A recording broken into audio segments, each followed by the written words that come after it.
Assalamualaikum warahmatullahi wabarakatuh. Salam sejahtera bagi kita semuanya. Selamat datang kepada para peserta Komunitas BEPers Indonesia, latihan bersama BEP virtual, sesi latihan pagi, latihan ke 2070, Kamis 23 April 2026. Sebelum kita mulai, kami akan mengerjakan susunan acara terlebih dahulu, yaitu satu, doa, dua tata tertib, ketiga menyanyikan Mars BEP, keempat yel-yel, kelima membacakan daftar pemandu, keenam refresh melalui video Gubes, ketujuh latihan bersama 30 seri, kedelapan doa penutup, kesembilan foto bersama, dan ke-10 bincang ilmiah dari lembaga keilmuan Ilmiah dan riset KBI oleh keilmuan. Bapak Dr. Khairul Anwar dengan tema Sindrom Geriatri dan Peran BEP. Sindrom.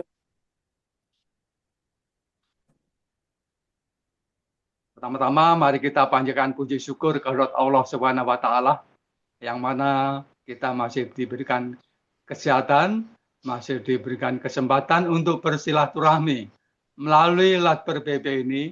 Bapak Dr. Khairul Anwar dengan tema Sindrom Geriatri dan Peran BEP.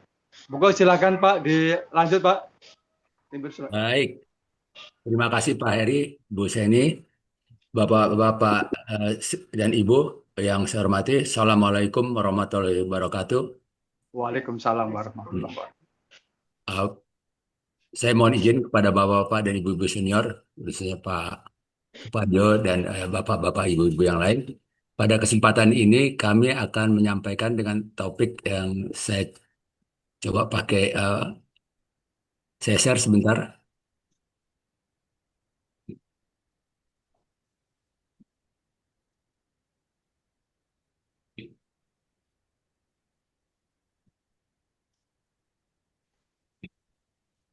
Iya, sudah terlihat ya.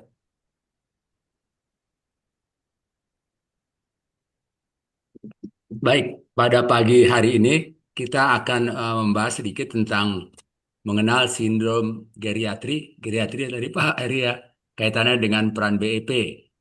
Kita tahu kalau kita bicara tentang geriatri itu dari bahasa Inggrisnya geriatrik sebetulnya. Tapi di bahasa bahasa Indonesia dipakai kebanyakan geriatri atau geriatrik lah sebetulnya kalau ditambahkan. Nah, ini dari bahasa Yunani, berasal dari geras, akar katanya geras, artinya usia tua atau penuaan atau di kita lansia, dan iatrik, iatrikos, ya. Trinya itu belakang iatrikos artinya pengobatan atau kedokteran. Jadi pengobatan pada lansia sebetulnya. Geriatri ini, pengobatan pada lansia. Nah, ini kita siapkan berdua dengan Pak Supriyadi ya untuk bincang-bincang hari ini. Kita coba lihat materinya. Kita akan pendahuluan dan fakta tentang lansia dan penyakit-penyakit lansia. Kita sajikan sedikit. Yang kedua, sindrom geriatri ini dengan penyakit lansia apa bedanya? Ini sedikit agak sedikit confuse ya. Nanti kita coba bahas apa bedanya sindrom geriatri dengan penyakit lansia. Yang kedua, upaya pencegahan dan perawatan sindrom geriatri melalui BP dan bagaimana kesimpulan dan implikasi. Jadi kita karena waktu terbatas, kita batasi dengan lingkup seperti ini. Yang pertama, definisi lansia menurut WHO ini tahun 2015, kalau untuk negara maju, ya, seperti di Eropa dan Amerika, itu di atas 65 tahun. Di atas 65 tahun, kalau negara berkembang seperti Indonesia, 60 tahun. Ya, sedikit berbeda, ini dikarenakan tingkat kesehatan, gizi, ekonomi, dan sebagainya itu berbeda, makanya dibedakan. Dan kita tahu kalau Jepang pada tahun sebelum Perang Dunia Kedua atau sebelum tahun 60, 1960 itu kebanyakan orangnya kecil-kecil ya. Tapi setelah itu mereka karena gizi dan ekonominya kesehatan yang baik juga setelah masuk negara maju ya. Nah, kita bedakan 60 dan 65. Jadi kita pakai di kita lansia itu 60 tahun ke atas. Berdasarkan Undang-Undang tahun 13 juga tentang kesejahteraan lansia dan juga dipakai BPS untuk survei-survei oleh Badan Pusat Statistik, kita lansia itu 60 tahun ke atas. Jadi 60 tahun kita pakai definisi lansia. Nah, definisi spesifiknya biasanya ada yang membagi-bagi lagi, 60, 70-an, 80, 90 ke atas. Lansia muda kalau 60, ya umumnya masih aktif dan mandiri, ya secara umum ya. Lansia madya 70-an, mulai muncul penyakit ya, sindrom geriatri. Lansia tua 80 sampai 90, risiko ketergantungannya tinggi untuk perlunya pendamping. Kita lihat kalau eh, eh, orang-orang yang 80 tahun ke atas dan kalau yang lebih dari bisa berumur lebih dari 90 tahun sangat rentan dan fungsi organnya biasanya sudah menurun jauh ya. Itu mengenai definisi lansia. Nah, mengapa lansia perlu eh, peduli dengan penyakitnya? Kita tahu peningkatan populasi lansia ini cukup banyak di Indonesia. Ya, di dunia juga, ya kita lihat nanti statistiknya sedikit. Proses penuaan alami terjadi, diikuti dengan peningkatan risiko penyakit degeneratif penyakit karena bertambahnya usia. Biasanya bertambahnya usia semakin banyak penyakit, ya. Karena penyakit-penyakit akan muncul penyakit-penyakit degeneratif. Untuk itu pentingnya menjaga kualitas hidup, ya, dan kemandirian di usia lanjut. Jadi ini sebetulnya yang penting yang ketiga ini, bagaimana menjaga kualitas hidup dan mandiri yang di usia lanjut. Nah, masalah kesehatan pada lansia menurut WHO tuh ya, tahun 2030 nanti dari 6 orang ada 1 orang berusia di atas 60 tahun ya. Sekarang juga seperti seperti itu kondisinya. Kita lihat pada 2020 yang usia lansia di 1 miliar. Diperkirakan 2030 1,4, naik 40% ya. Jadi populasinya 1 banding 6 dari populasi lansia itu. Nah, seiring dengan bertambahnya usia, timbul beberapa masalah yang harus kita cermati, seperti penyakit kardiovaskular berhubungan dengan jantung, radang sendi, ya, ini kata WHO juga, ya, stroke yang berhubungan dengan stroke, perdarahan di otak, diabetes, ini gula darah, hipertensi, tekanan darah, osteoporosis dengan tulang, dan Alzheimer dan demensia dengan kognitif, dengan ingatan. Secara umum, bagaimana cara mengurangi risiko penyakit tersebut adalah memenuhi asupan protein.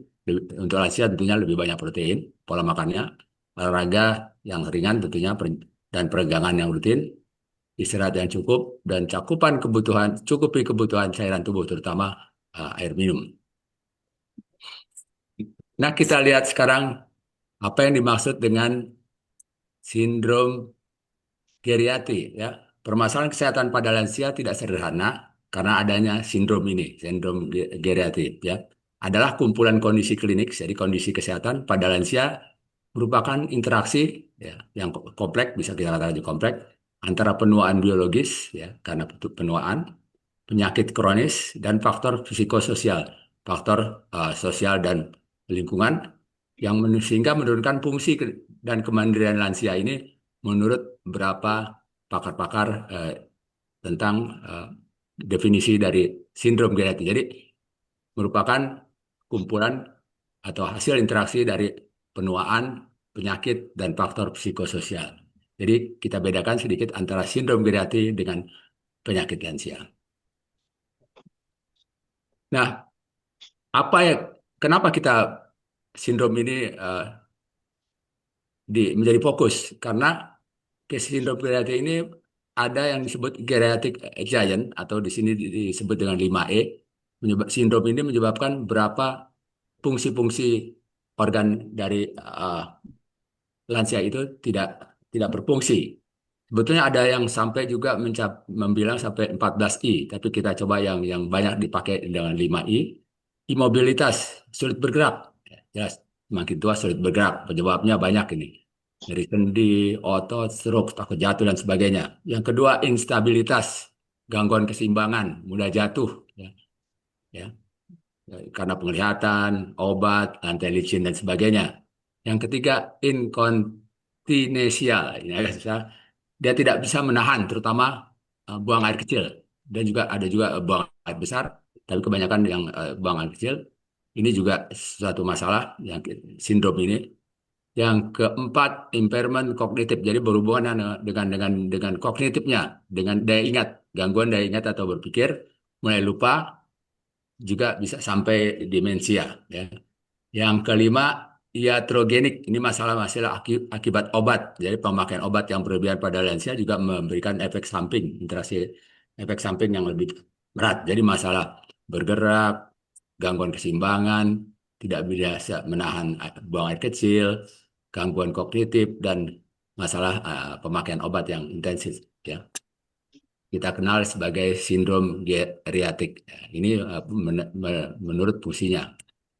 Nah, kenapa penyakit kronis pada lansia ini eh, berhubungan dengan ini seperti lingkaran setan. Jadi kita lihat ya, sindrom geriatrik ini muncul karena akumulasi tadi penurunan fungsi tubuh karena penyakit kronis yang memperberat fungsi kondisi penyakit tersebut ya.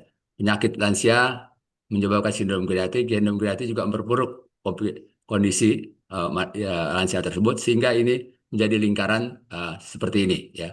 Penyakit, sindrom juga mempengaruhi penyakit. Sehingga pada sindrom geriatrik itu biasanya tidak tunggal satu penyakit, lebih dari satu.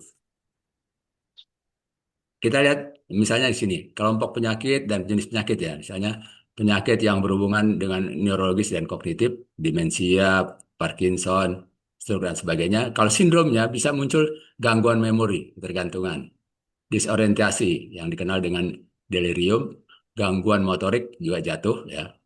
Begitu juga untuk penyakit paru kronis, penyakit kardiovaskular, metabolik. Nah, di sini ada satu penyakit yang muskuloskeletal yang berhubungan dengan fungsi-fungsi dari otot dan tulang yang kita kenal dengan sarkopenia, osteoarthritis, dan osteoporosis.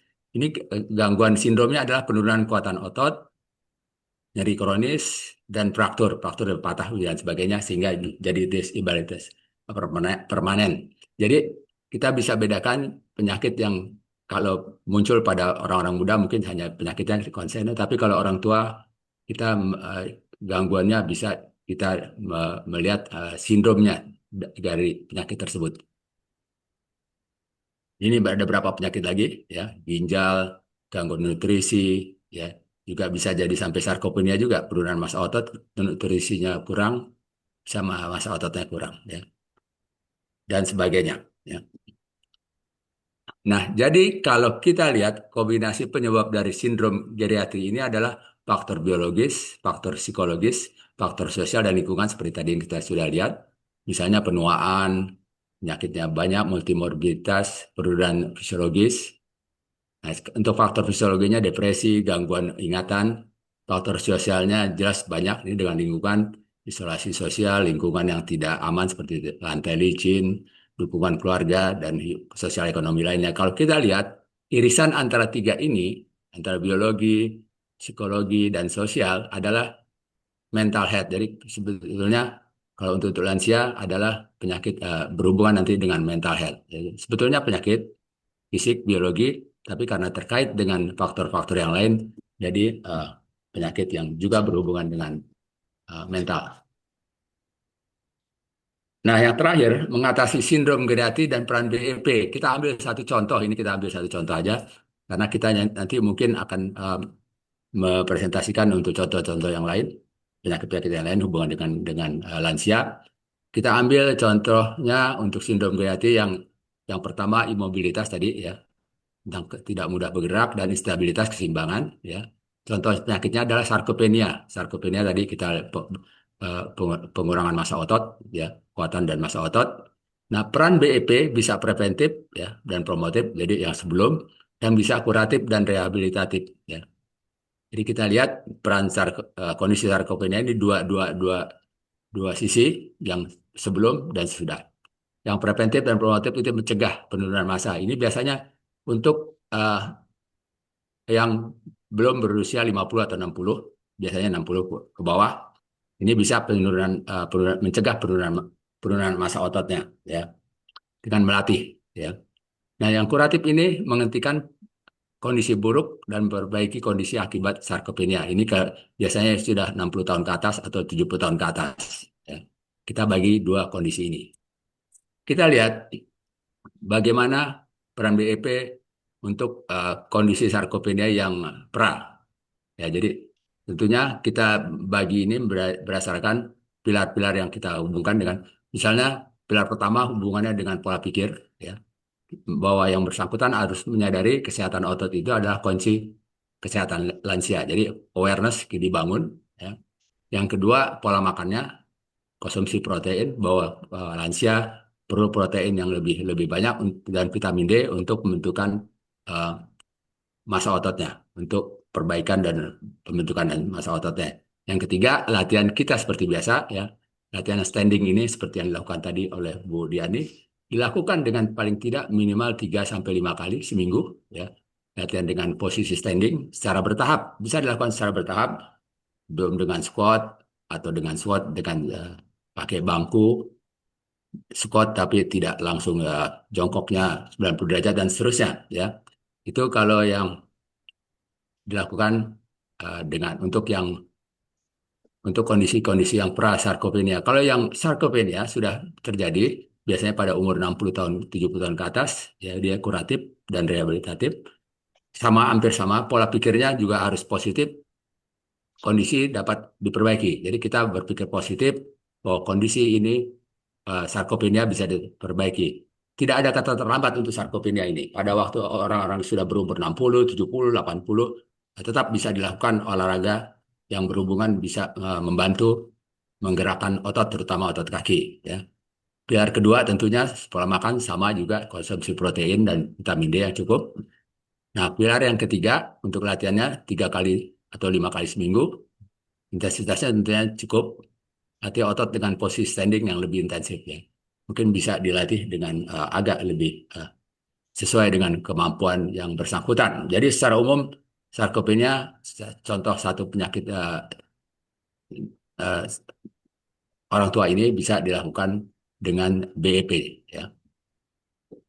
Dari situ kita bisa mengambil kesimpulan, ya, masalah kesehatan pada lansia bukan hanya disebabkan satu dua penyakit, ya. Tadi kita hanya ambil beberapa contoh, tapi merupakan hasil interaksi berbagai penurunan fungsi tubuh, penyakit, dan faktor lingkungan yang kita kenal dengan sindrom geriatri, ya. Itu geriatric syndrome. Sindrom ini mencerminkan penurunan kapasitas fisiologis, fungsional, dan kognitif, ya. Jadi hubungan-hubungan fungsional yang bersifat multifaktorial. Jadi banyak faktor saling terkait dan berdampak terhadap kemandirian dan kehidupan dari lansia tersebut. Oleh karena itu penanganannya harus lebih lebih komprehensif, ya, menyeluruh. Jadi bisa preventif promotif atau kuratif rehabilitatif, dan pendekatannya harus holistik, ya, terintegrasi antara pendekatan biofisik biasanya medis, psikologi, pendekatan psikologi, dan sosial dan spiritual, ya, untuk yang sosial dan lingkungan. Jadi kita pola atau gaya hidup dengan BEP ini sangat cocok untuk mengatasi masalah lansia karena menggunakan dua pendekatan tersebut tadi, yang komprehensif dan holistik, dan menerapkan tiga pilar tadi. Pilar kita, pilar tentang pola pikir, awareness, pola makan, ya, yang kita lebih lebih spesifik, dan latihan olah napas dan olah gerak BEP tentunya tidak terlepas dengan, ya, kombinasi dengan yang lain, dengan olahraga seperti kardiovaskular seperti jalan dan sebagainya. Jadi ada pepatah mengatakan menjadi tua adalah kepastian, tapi sehat adalah pilihan. Jadi kita ada kata-kata bijak seperti kita jelas kalau kita berumur panjang adalah lebih pasti jadi tua, tapi sehat adalah pilihan kita. Jadi kita bisa bisa menjaga uh, kondisi tubuh kita adalah tergantung pada kita sendiri. Itu saja yang saya bisa sampaikan. Mudah-mudahan bermanfaat, dan kalau ada kurang, uh, saya mohon maaf. Terima kasih. Wassalamualaikum warahmatullahi wabarakatuh. Waalaikumsalam warahmatullahi wabarakatuh. Terima kasih Pak Dr. Khairil Anwar yang telah menyampaikan beberapa masalah, beberapa ketentuan-ketentuan ini. Mari kita sama-sama melaksanakan sesuai dengan yang disampaikan tadi. Sekali lagi terima kasih Pak Khairil Anwar. Untuk selanjutnya kami kasih kesempatan dari Bapak-Bapak, Ibu-Ibu yang mau menanyakan atau menyampaikan, monggo silakan. Dari siapa dulu Pak? Mungkin?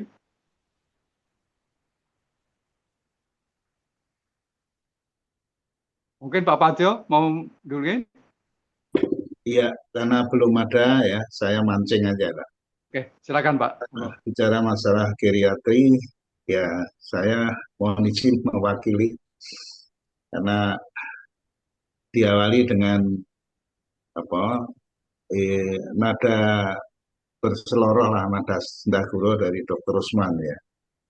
Dr. Usman pada saat mengisi apa eh, tips kesehatan tiap hari Rabu itu pernah menyajikan sesuatu ya karena sangat variatif beliau menyampaikannya. Itu menceritakan bahwa di dunia itu ada sejumlah simpul yang penduduknya atau masyarakatnya itu usianya itu di atas 100 tahun ya, yaitu sebagai apa istilahnya itu blue zone gitu ya. Nah, terus Usman itu sambil berseloroh kita ini akhirnya bagaimana kalau kita mencoba untuk bereksperimen lah kecil-kecilan di Pondok Kelapa itu bagaimana tercipta satu blue zone gitu. Itu semuanya berseloroh lah. Tapi lama-lama terus ada apa tayangan atau informasi dari Pak Khairil Anwar waktu bicara masalah sarkopenia, kemudian apalagi dilengkapi hari ini. Saya kira yang tadinya berseloroh, saya itu memang iseng-iseng.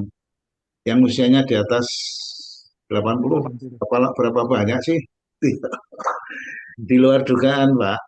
Saya share ke rumah-rumah sehat untuk di Pondok Kelapa saja dan sekitar beberapa. Itu ternyata dalam 3 hari itu sudah masuk 40 orang. Kaget saya, sudah 40 orang. Dan salah satu yang belum pernah muncul ya, tadi jarang muncul atau belum pernah lah, Pak Yetno tadi. Salah satu Pak Yetno itu dari Poker 7, beliau itu sudah 87 tapi masih cukup energik, masih hobinya kulineran tapi sehat dan masih naik sepeda motor dan sebagainya. Dan kemudian ternyata juga di tempatnya Pak yang bagaimana suara Pak, Gerlan Gerlan. itu Pak Radikun juga 87. Dr. Usman sendiri sudah 82, seumur dengan saya. Terakhirnya begitu saya lanjutkan, sekarang sudah terhimpun 45 orang, hanya di Pondok Kelapa dan sekitar. Nah, dengan apa yang disampaikan Pak Khairil Anwar ini, kami memang mudah-mudahan bisa memicu ya. Jadi usia lanjut itu kan satu pastian yang tidak bisa dihindari. Tapi sehat itu merupakan pilihan. Ya. Kami akan memilih sehat ya dalam usia di atas 80 ini. Sehingga sudah saya laporkan ke Dr. Usman, tapi kemarin saya tidak bisa hadir, tak sempat dibahas atau belum. Terus what next gitu ya, setelah terkumpul itu bagaimana selanjutnya? Kita akan mencoba untuk berupaya supaya lebih mudah ya kita bina gitu.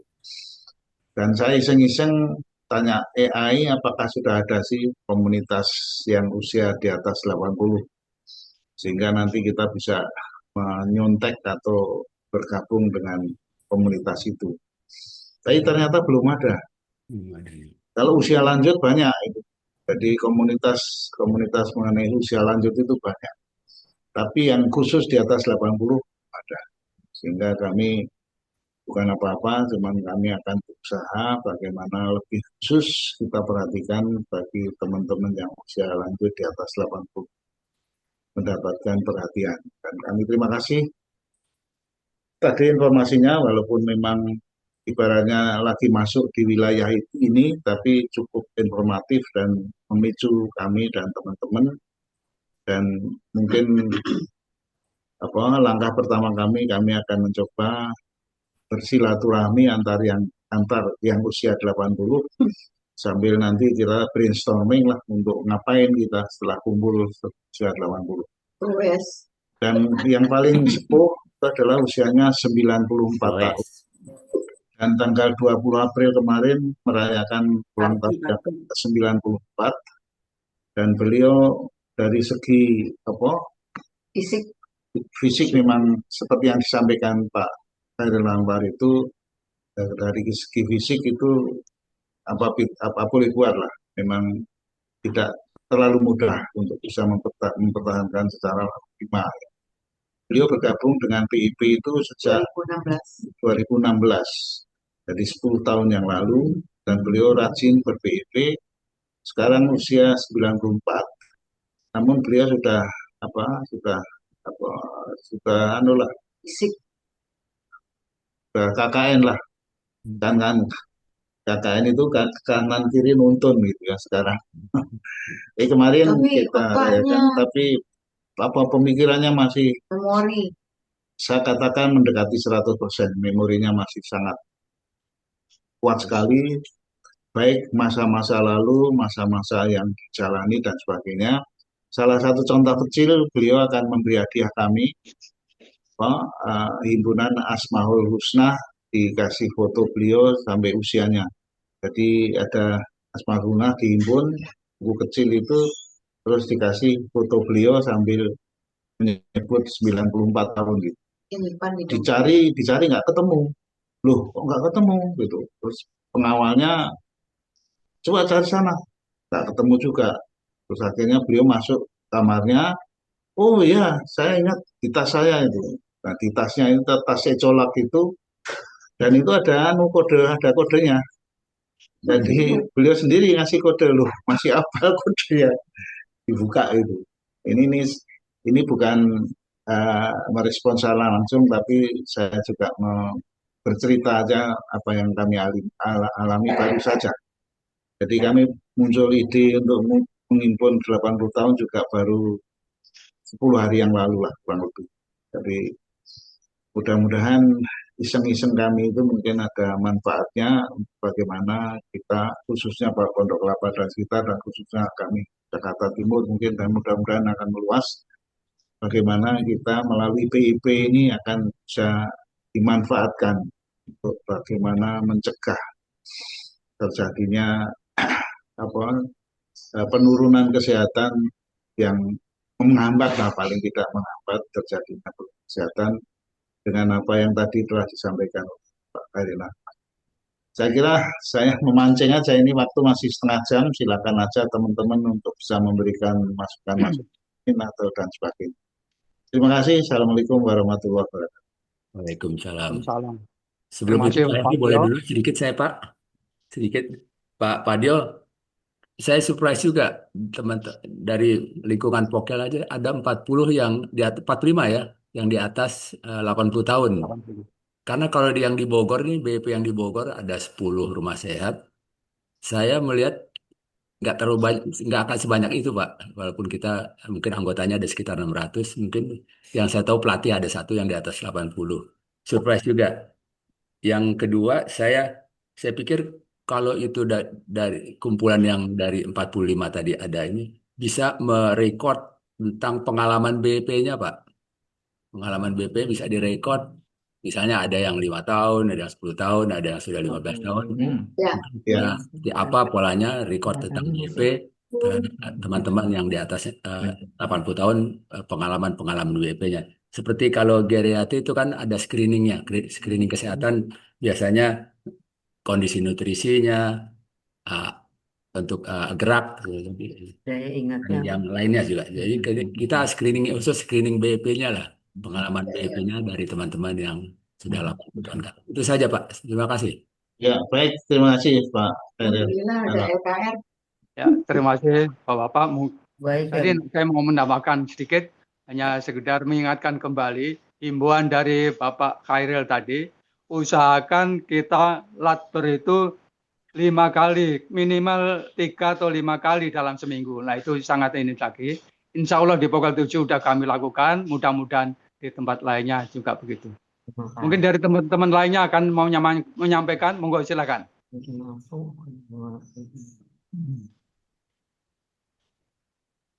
Rupanya Dari Lampung, Pak. Pak Rahmat mungkin? Pak Di Suryono, Lampung. Pak Suryono. Ya, Suryono Ya, monggo Junior. silakan. Suryono Junior. Suryono Ini Junior, Suryono Junior. Karena yang 94 tahun itu 77, Suryono Suryono Senior. Junior 77, baru 77. Baik, di Lampung Pak, Papers yang umurnya 80 baru 2. Oh, Yang satu 81, yang satu 84. Dan Alhamdulillah. setiap hari itu PP, bukan 5 kali seminggu, tapi setiap hari. Ya. Nanti akan Setiap hari lah itu udah saya pantau, baik mengenai masalah. Yang satu 81 saat ini sedang sakit ini. Ada informasi kemarin itu sedang sakit. Terima kasih Pak Khairil ya. Itu nanti akan saya monitor, termasuk apa yang disampaikan tadi Pak pagi Khairil. ya Pak Khairil tadi luar biasa ya. Kalau yang 70 juga mau saya data ini, yang 70. 70 banyak. 70 juga sudah mulai banyak ya, sudah mulai banyak. masuk aku. Masuk aku bentar lagi. Ini Masa belum, udah lewat. belum. 10-nya udah lewat. Nah, mungkin juga 60 kali ya, 60, 70, ya 80. Statistiknya supaya nanti semua papers yang 600 orang itu bisa tercatat anunya. Dan saya kira itu Preventif ya. Apa? tapi preventif untuk umumnya ya Pak, lebih banyak untuk preventif. Ya. Semangat soalnya. Saya tertarik kalau mengenai masalah tadi kan ada 3 pilar itu ya Pak anunya. Ya. 3 pilar, pilar 1, pilar 2, pilar 3 ya. Itu memang menurut saya sangat fundamental ya menurut saya. 3 pilar itu sebagai pedoman ya, sekaligus juga harus dilaksanakan gitu. Jadi, ini umumnya lansia ya, pola makan, apalagi pada waktu ini sudah termonitor Pak. Jadi pada waktu Ramadan kemarin sampai Hari Raya Idul Fitri ya, itu bahkan itu banyak yang sakit gara-gara pola makannya tidak benar gitu. Karena hampir tiap hari itu ada halal bihalal. Setelah itu kira-kira jarak 5 hari ya dari Idul Fitri itu halal bihalal hampir tiap hari. Dan ini terbukti bahwa apa yang dikatakan Pak Khairil tadi ya itu terbukti bahwa pola makan kuncinya. Jadi dengan juga seperti pola yang pertama pola pikir yang positif ini. 2 hal ini yang walaupun dia rajin PEP, tapi kalau 2 hal ini itu ini yang sakit itu umumnya begitu. Jadi bahkan sempat karena dia melatih dulu ya waktu menjelang pelatihan itu pada waktu OJT, ini seorang pelatih, dia karena melatih orang yang agak susah sampai sesek akhirnya masuk rumah sakit. Pelatih itu. Wow. Melatih seorang waktu OJT, waktu tugas on the job training ya. Nah, ini juga akan sangat artinya implementasi dari Pak Khairil tadi memang banyak yang bisa kita monitor di Lampung ya. Terus dikasihkan kita berdua gitu Mas Tuhan. Terus dikasihkan kita berdua. Dan saya mohon kalau bisa anunya Pak, materinya tadi bisa yang lengkap tadi bisa saya kirim. Ada direkam. Ya, terima kasih Pak. Itu aja yang bisa saya sampaikan.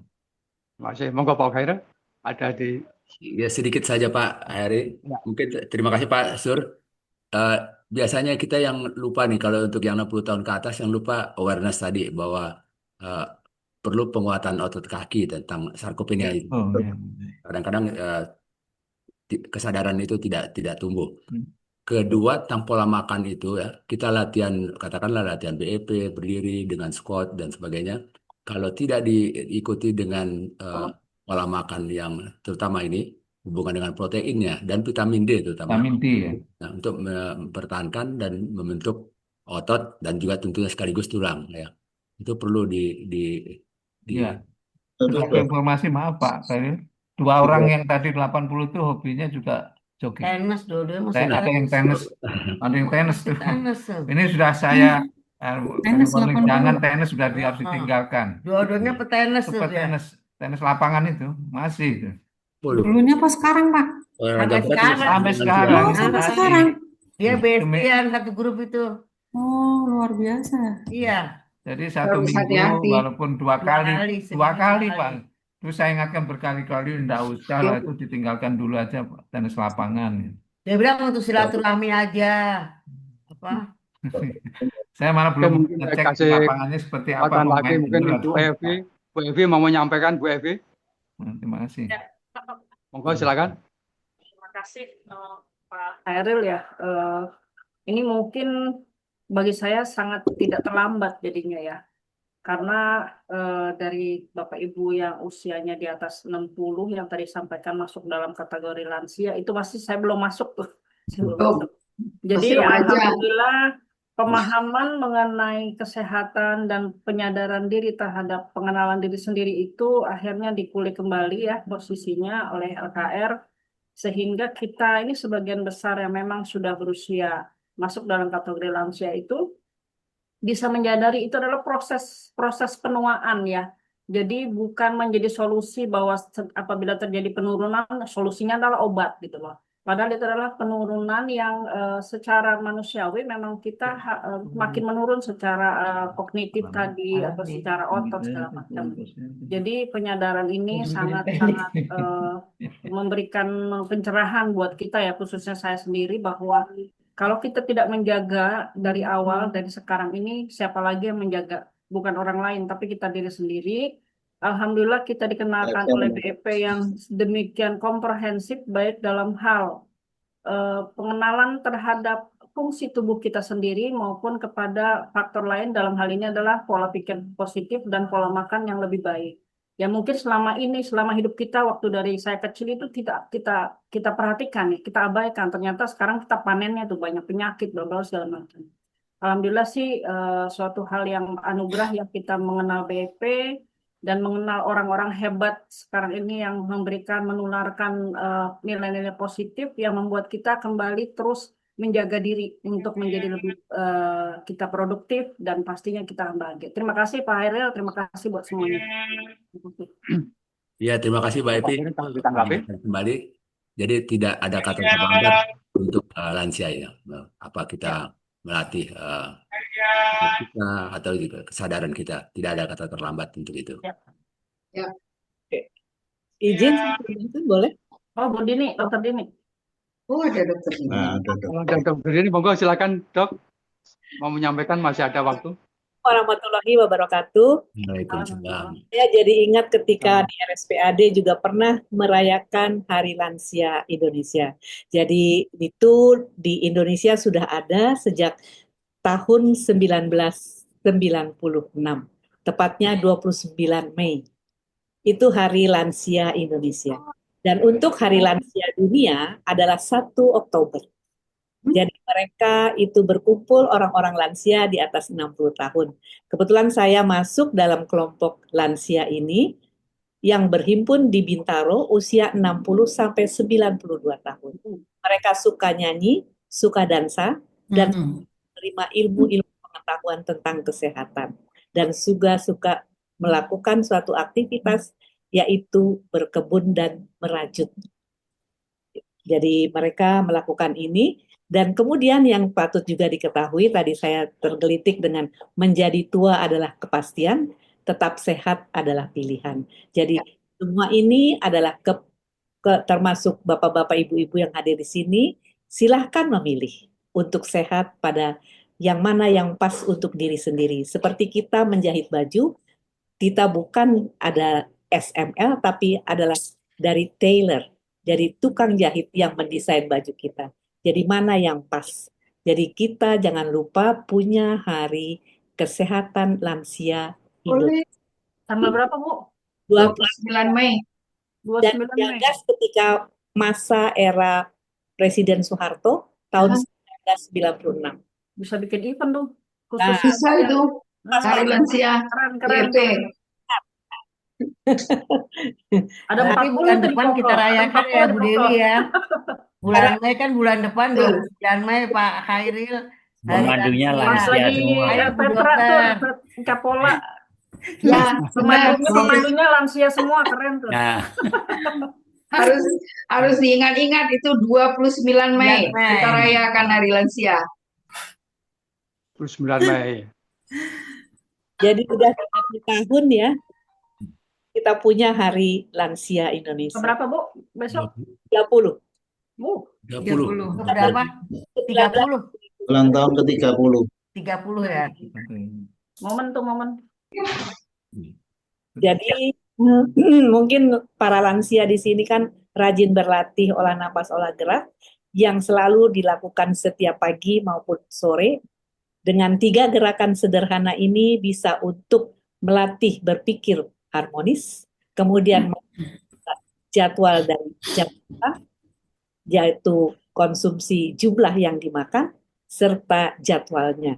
Jadi kita bisa mengetahui juga dengan melatih gerak ini, kita juga mengkonsumsi protein. Dan protein adalah suatu komposisi asam amino yang merupakan the building block untuk tubuh. Jadi kita makan sayur dan protein, nggak usah makan nasi, nggak apa-apa. Makan yang aja 6 sendok atau 4 sendok makan, sudah cukup. Itu yang bisa saya sampaikan pada pagi hari ini. Selamat merayakan Hari Lansia Indonesia bulan depan. Yuk Lansia kita dunia tanggal song-song berapa, Bu? 29 Mei. Itu Indonesia. Kalau yang dunia tanggal 1 Oktober. berapa? Yang Indonesia dulu aja lah. Oh, 2 Oktober. 1 Oktober. 1 Oktober. 2 Oktober Hari Latihan Batik. Pancasila. Hari Batik. Ya, Oke, insya Allah nanti kita di RPTRA bulan depan bisa ikut merayakan Hari Lansia Indonesia. Insya Allah nanti kita laksanakan. makasih Pak Hairil. Wabillahi taufiq wal hidayah. Wassalamualaikum warahmatullahi Waalaikumsalam Ini infonya tadi tentang Hari Lansia. Pak Heri, mohon izin sedikit, jam 9 kurang Silakan, Pak. 10 menit. Ya, silakan. Istilah geriatri itu jujur aja saya mendengar baru pada saat di rumah sakit Auri. Saya ketemu dokter usianya 86 tahun. Beliau adalah ahli geriatri yang memperdalam di Inggris ya. Kemudian saya juga kagum 86 tahun selalu di depan laptop, tidak pakai kacamata, masih sangat energik ya. Nah, setelah saya ditekel oleh dokter dari rumah sakit Auri, namanya Dokter Sudiono. Ya. Itu pertama kali beliau bertanya, Pak Wadil, kenapa kok milih saya? Ya, karena Bapak ya normatif lah. Tapi pertanyaan kaget. Loh, pertanyaannya itu, obat itu untuk apa sih? Kok orang pada minum obat? Dokter minum obat, dokter minum obat. Ya kaget juga saya karena pertanyaannya mendadak, ya saya jawabnya mendadak. Semoga ya obat itu untuk menyembuhkan penyakit, dok. Oh iya benar, mungkin benar. Ya. Nah, terus ditanya pengalaman saya pernah apa-apa dan singkat cerita aja lah. Saya pernah mengidap hipertensi, terus ditanya, terus setelah hipertensi dikasih apa sama dokter? Kasih obat, dok. Setelah itu terus cerita setelah saya minum 5 hari, ke dokter lagi, kemudian diperiksa lagi, ternyata tensi saya normal. Terus kemudian saya cerita, terus dokternya ngapain? Ya, katanya obatnya cocok. Oh ya, obatnya cocok. Terus ya saya suruh mengkonsumsi obat yang sudah dianggap cocok itu. Selanjutnya disuruh minum sampai kapan? Ya, saya dianjurkan untuk minum karena obatnya cocok seumur hidup. Loh, kalau seumur hidup berarti kan nggak sembuh Pak Wadio. Mengawalinya dari situ.